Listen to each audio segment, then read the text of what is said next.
You don't have trust issues. You have self-trust issues.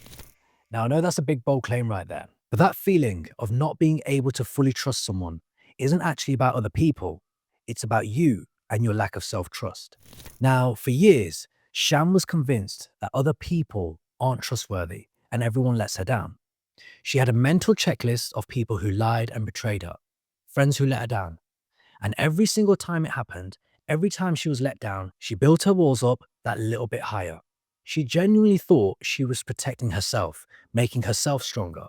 Unfortunately, she was just trapping herself inside her own fears. And the one person she never ever thought to question was herself. Now, I know that feeling when someone you trust lets you down can bring up so much pain and emotion. It can literally disturb you internally, right? But instead of pointing the finger at them, you have to start pointing the finger back at yourself. And I get it. In that moment, possibly for even weeks or days after, your nervous system is completely dysregulated. It's asking, what the has just happened? Each betrayal is like a hammer hitting your nervous system. A friend gossips behind your back, your partner lies or cheats. Each time your nervous system is being hit, it's becoming more dysregulated. Now, you add that to the childhood that you've experienced. I think it's quite fair to say you've probably been living with a dysregulated nervous system for the last 30 or 40 years.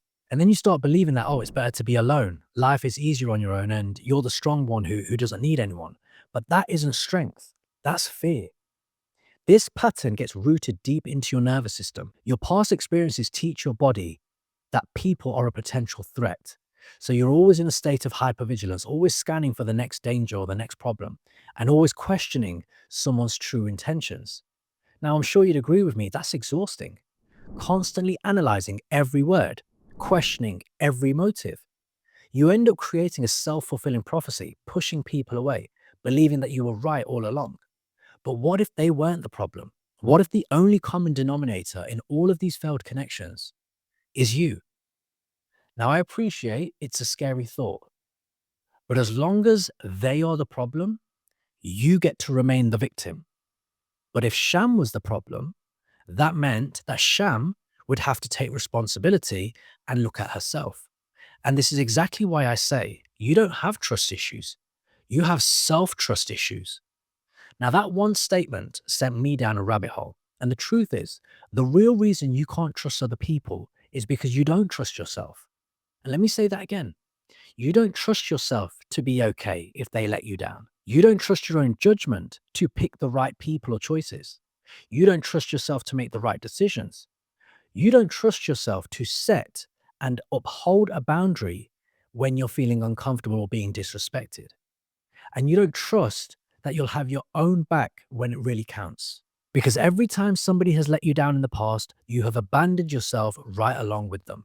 You've ignored the red flags because you've wanted to be loved. You've made their reaction mean something about your self worth. And this creates a vicious downward cycle. Low self trust destroys your self esteem, which in turn makes it even harder for you to trust your own judgment.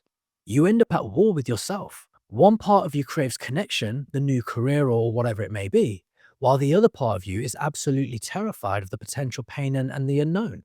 At some point, you need to accept that you can't control other people.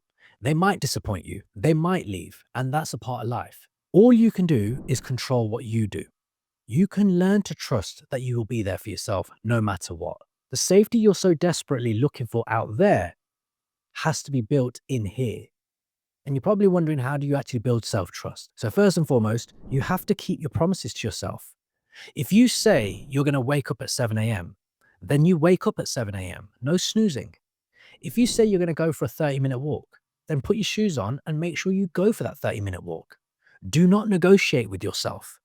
Each promise you keep to yourself is evidence for your nervous system. And each promise you break is also evidence for your nervous system. It's all proof.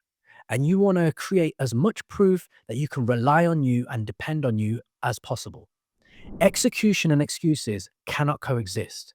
So get those small, consistent wins in every day. Secondly, you have to learn to listen to your inner voice. If you find yourself asking other people what you should do, think, and feel about a certain situation, stop that right now. You're only doing that because you don't trust yourself. Instead, start journaling or sitting in silence for 5 to 10 minutes. Breathe in through the nose, out through the mouth. Ask yourself, what do I actually need to do in this situation?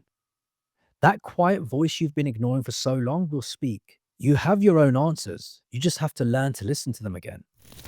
Thirdly, and this is going to be a hard one, because that inner critic in your head can be a bit of a bully. When you mess up, and you will mess up, instead of beating yourself up about it, you have to learn to say it's okay. It's okay. That was an experience to learn from, and then learn from it, and then move on and move forward. This is how you heal the shame you're holding on to. And finally, align your actions with your core values. And I'll be transparent here. If you don't know what your core values are, then that's half your problem. Get crystal clear on what truly matters to you. Honesty, kindness, transparency. Is it integrity? Whatever it is, make a note of it. Write it all out as a list. And then put why. Why is it important to you? And then ask yourself this simple question in any given circumstance. Does this align with my values? Saying no to the things that are not for you is a powerful way to build self-trust. Look, people are still going to let you down at times. It's a part of life, but you cannot let it bring you down. You cannot let it destroy you. A letdown, someone breaking your trust, or a betrayal is a data point. Start seeing them as data points and learn to trust yourself to see red flags and walk away sooner. Trust yourself to handle the pain if you get hurt. Trust yourself to be able to grieve from it and learn from it and not allow yourself to become bitter. Trust yourself to pick yourself back up if the business doesn't work out or if you don't get that job. For years, I thought the problem was out there, but the problem was never out there. The problem was inside. You don't have trust issues. You have self-trust issues. Your relationship with you is the foundation for everything else in your life. That's all I've got for you today. If you got some value out of this episode, check this one out here where I explain why and how you're actually addicted to the chaos. I'll see you in the next one.